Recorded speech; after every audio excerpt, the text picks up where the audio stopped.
ইলতাফাতা ইলতাফাতা জামিআন। বিশ্বনবীর যদি ডানে বায়ে কোথাও তাকানোর দরকার হতো উনি আর চোখে তাকাতেন না।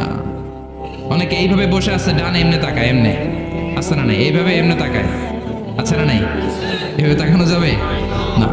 বিশ্বনবী ডানে তাকানোর দরকার হলে ইলতাফাতা জামিআন, অ্যাবাউট টার্ন, ঘুরে যেতেন, ঘুরে এইভাবে তাকাতেন। আবার বায়ে তাকানোর দরকার হলে বুকটা নিয়ে, শরীরটা নিয়ে ঘুরে যেতেন, এইভাবে তাকাতেন। সুবহানাল্লাহ পড়বেন না? আর চোখে তাকানো কি ভালো স্বভাব? বিশ্বনবী ইদাল তাফাতা ইলতাফাতা জামিআন, যেদিকে তাকাবেন ওদিকে ফুললি মনোনিবেশ করতেন, তারপরে তাকাতেন। সুবহানাল্লাহ পড়েন। ওয়া কানা মুস্তাহিয়ান, লাজুক ছিলেন, বেশ লাজুক।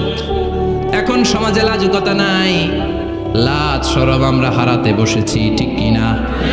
বিশ্বনবী আসাদ্দু হায়াআন মিনাল আযরা ফি খিদ্রিহা, যেই মেয়েদের বিয়ে হয় নাই, এমন ভার্জিন নারী, কুমারী নারী যারা পর্দার ভেতরে অনেক লাজুক হয়ে বসে থাকে, বিশ্বনবী পর্দার আড়ালের ওই কুমারী নারীদের চাইতেও বেশি লাজুক ছিলেন।